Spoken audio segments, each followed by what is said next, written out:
Hiya! This is a part 2 to my CWC video. If you haven't seen that one, you should probably watch it. It gives a lot of important context for this one. Click the iCard right over here if you want to watch it. But with that out of the way, let's get into it, shall we?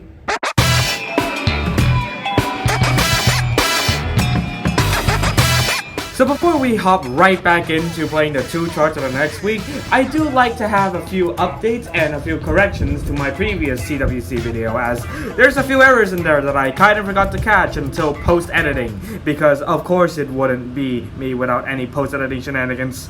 First of all, by the time I uploaded the video, people were confused by the fact that registrations were closed. This is not a mistake. Registrations are only open once the qualifiers start. It does not open during the practice period. This is both a blunder on my part for not clarifying, and also me not telling Fumiko, the web developer, to fix this. Which, by the way, please support Fumiko. They are primarily known for making the Akemu bot in the arena channel of the Discord server of Cytoid, and they are also known for AstroDX, a my clone. Please check them out. I'll put a link in the description for them. Second of all, in the CWC timetable, July 22 wasn't actually mentioned anywhere. This was a blunder on my part. Sorry about that. And lastly, the CWC website has an update. In the scheduling part, Day 1 and Day 2 are now officially added. There's this little extra added section in the main page, and if you scroll down, they actually show you the team of charters, playtesters, and maintainers for the event. Now with all of that out of the way, let's get back to playing the Week 2 charts. Hi! It's now the second week of the CWC practicing pool, so we're gonna hop right into it. By the way, sorry you hear a lot of background noise. I've tried to mitigate it as much as I can, but I'm not God. So, this is the first chart out of the 2 that's been shown to the public, and spoiler alert, I personally feel like this is one of my least favorite charts out of this entire pool so far. As for why I don't find it that good, well, we'll get into that when I start playing it, which is basically right about now. So, without further ado, let's jump right into it, shall we? So, a few things to preface beforehand. This chart was made by Anecdote, who is otherwise known as Hariko-kun. From my personal experience, their charts have always been a hit or a miss. They're either like a fairly high 4 or a low 2 for me. And this chart sadly is sadly the latter variety. I also need to say that this chart is 5 minutes long, which from what I personally know is probably the longest the CWC is going to allow. Because generally most rhythm game songs have a length of about 90 seconds. This basically triples that runtime and adds another 30 seconds on top of it. And that means that it's pretty damn long regardless. And here comes as to one of the reasons why I don't really like this song, or, well, chart in general. The song itself is actually pretty fine. Blackie, as an artist, I feel like is a middling tier. Like, they have some solid stuff. Like, personally, the best song that they've ever made is Ice Angel, and immediately followed by that is RPG. But aside from that, I find their discography kind of middling in there. And this song is kind of up there. What I said just now was blatantly false. These are not Blackie songs, these are You songs. Ice Angel was released as part of the Utopia album in 2014, and RPG was an OWC 2021 Grand Finals tiebreaker song made exclusively for the event.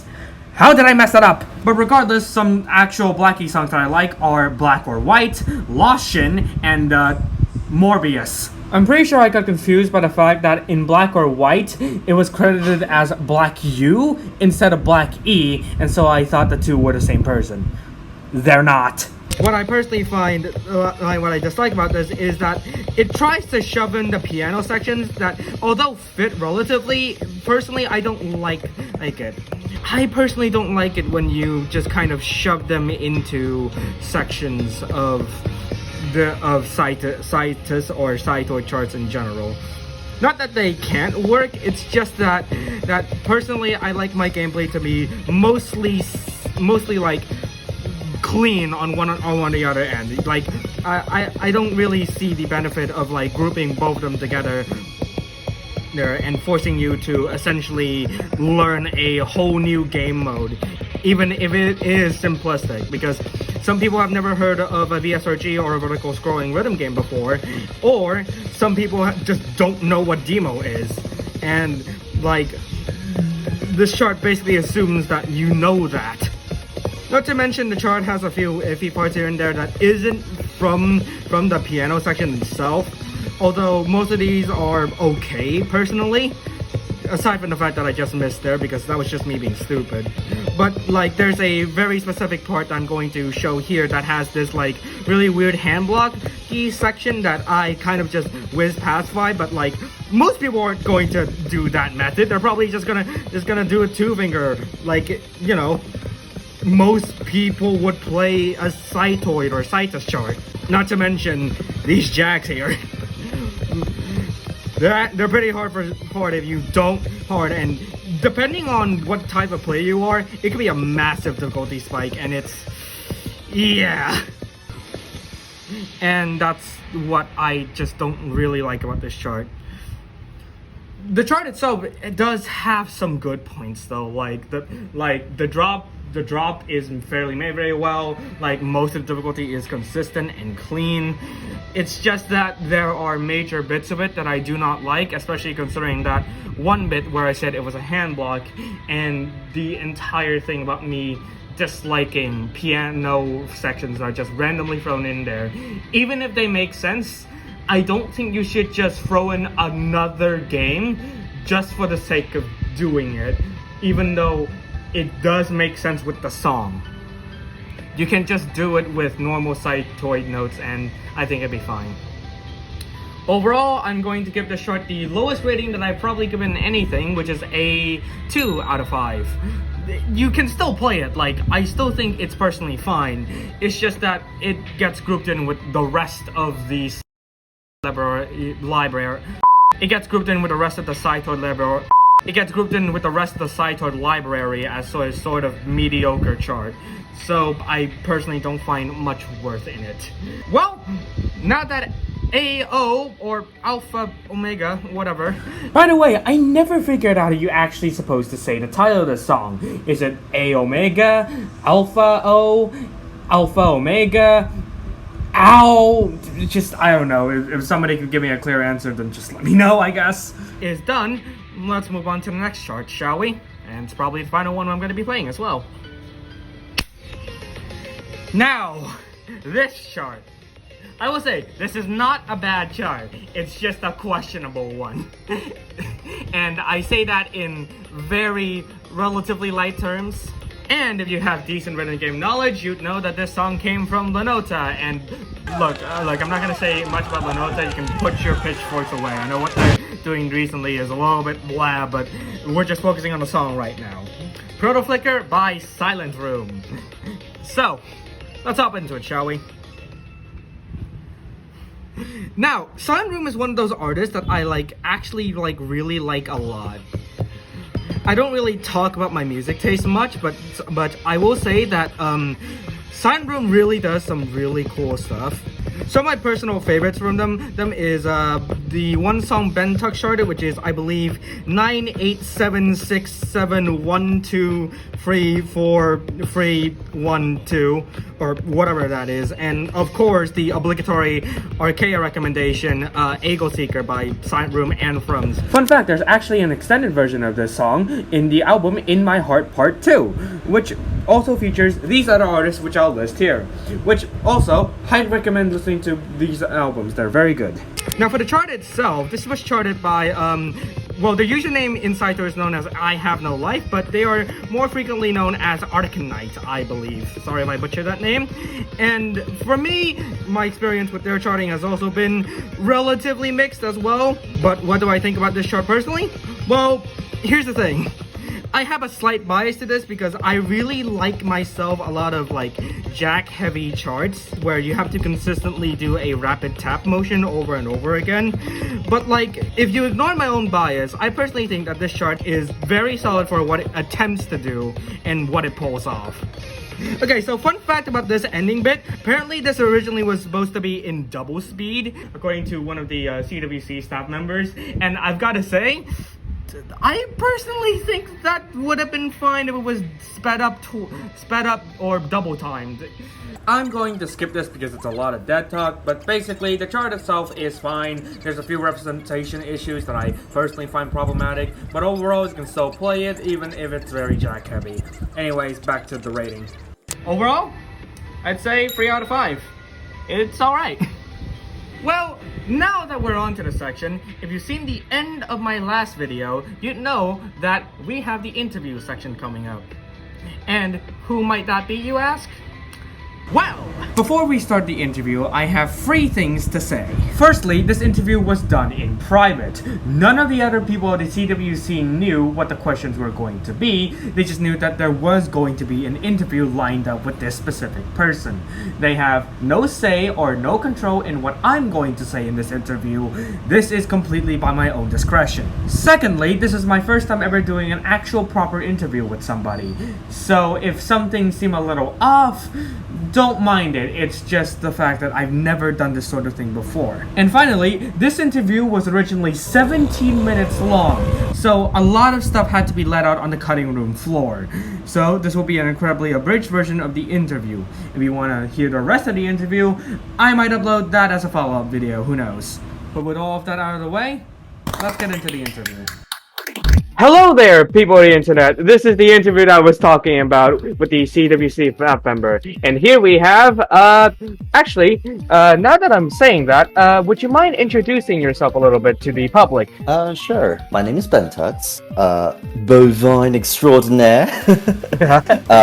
Well, I'm an amateur composer, mainly write stuff for piano. I've made 1 or 2 charts in my time. I usually chart Sakuzio and classical music and other instrumental music. Also, for the purposes of this interview, I'm a CWC staff member. Yes, because we don't want to get too off track now, do we? So, can you tell me how the CWC came to be? Like, how did you come to gather, like, a group of people in order to host this, like, really big event? Honestly, I'm not sure. So Cytoid World Cup was originally Fumiko's idea. Fumiko roped in Yenny at the very beginning of the project.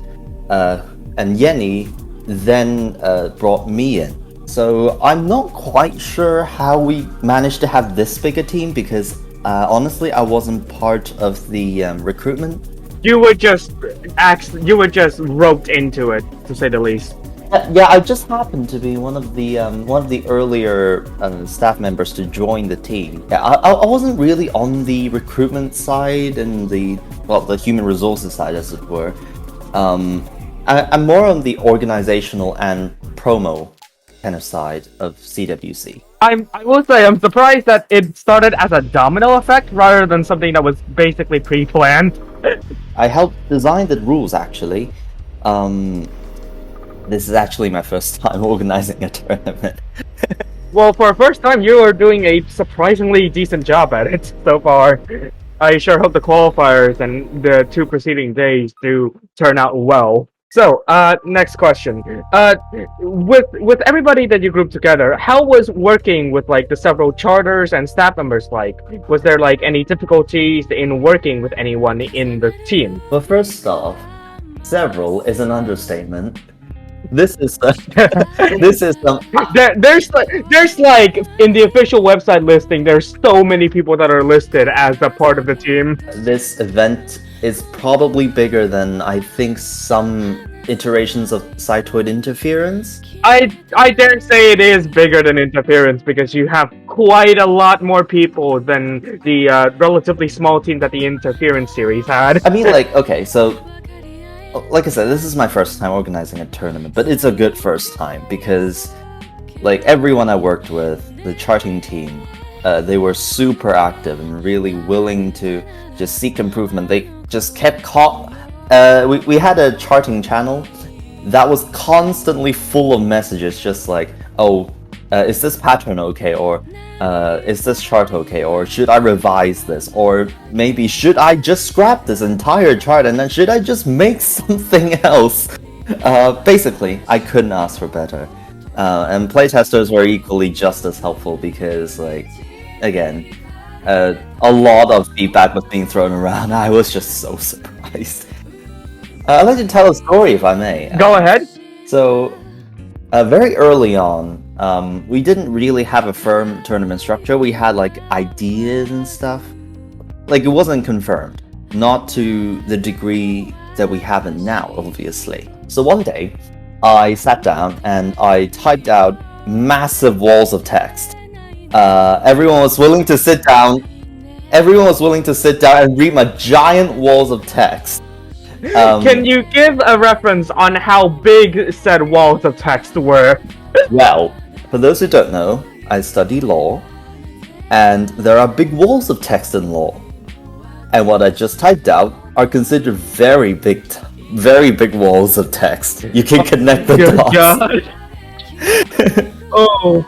Another thing, practice charts was actually not planned. It was just basically the byproduct of us having a surplus of charts. Like, we had enough charts to run the tournament, but we also had the surplus for some reason because the charting team was so damn good.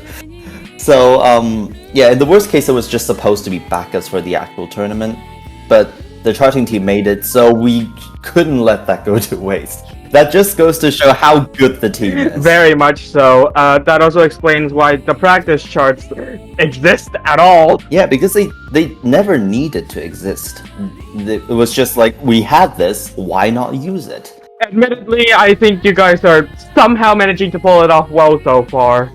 So, what do you expect the future of the Cytoid World Cup to be like? Like, what else do you want to do with this, like, event that you set up and got organized? Dang, that's a problem. The future is really unpredictable.